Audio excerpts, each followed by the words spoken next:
All right, guys, so I just want to show you how easy it is to remove this sound deadening material. This is an E46, I believe it's a 2001 BMW 330 Ci, so it's the E46 chassis.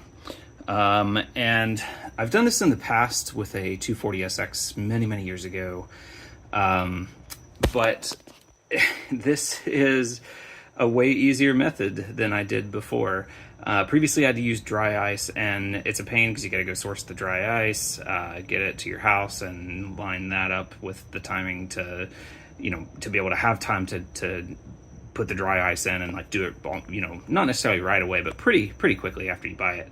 And I'm just not that kind of guy. I'm a kind of guy who likes to get in here evenings and weekends whenever I find time. I don't want to go drive out to get something that I have to use right away or pretty quickly. I want some flexibility in my time. So easy peasy.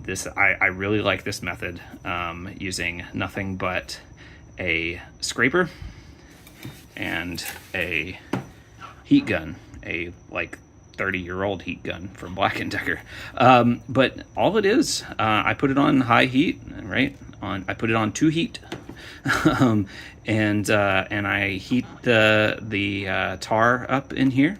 And as you can see, it leaves, once the tar comes up, it leaves some like adhesive residue, or leaves some adhesive down on the floor. But otherwise, this is not just easy, it's also quite satisfying, and in my opinion, easier to work with than the dry ice even. Just not as much of a pain. It's almost like therapeutic, actually, because when you heat this up, the tar becomes kind of pliable. Like you can see, it's still a little warm here, so it's easy to move. And then it's kind of sticky on the back where the adhesive was, but it becomes pliable. And as you are heating it up, I'm heating up the metal a little bit, heating up the tar a little bit, and then just kind of pushing this under. Not hard. You could probably use 2 fingers, honestly, but it's fairly easy. You're gonna just kind of push your scraper under it, and just kind of rotate, right? So push it in and twist a little bit, right? A little bit of a twisting motion, and it comes right up. You can see, really there's no like damage. It's not like I'm gouging or digging in the corners. I'm being fairly gentle, and it comes right up with, just a little bit of heat and the scraper. I say a little bit of heat. It's probably, at the time that it comes up, quite a bit hotter than you would want to touch. But, it's not smoking. It's not, it might be bubbling just a slight bit at the moment, at about the temperature that I bring it up. But it's, it's not like blazing hot, not smoking, not smoldering, just kind of hot to touch, too hot to touch, but only a little bit hotter than that.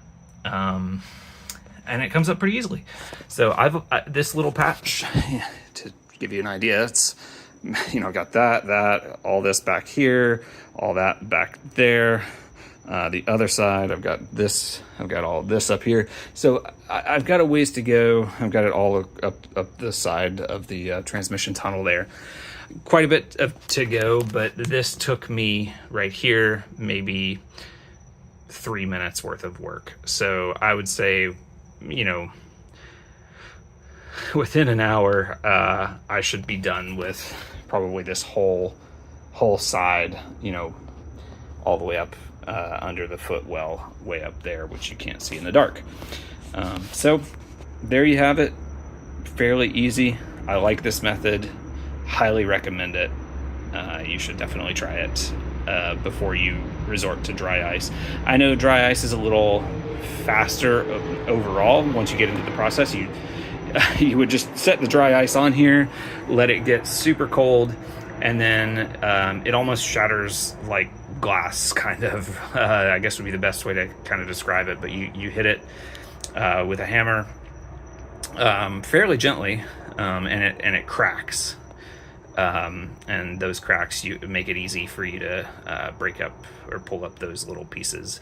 And often you don't have to deal with the adhesive nearly as much as this. So I do have another step after this of cleaning out the adhesive, but if I had to choose between the two methods, I would go with this method. I think it's certainly the easier approach here. Okay, quick update on this method. This method is dangerous. You can burn your hand if you don't wear gloves. Wear gloves. It's very easy to be pushing the scraper and slide your hand into the metal end on your heat gun, and that does not feel good. But wear gloves. That's my word of caution in this one.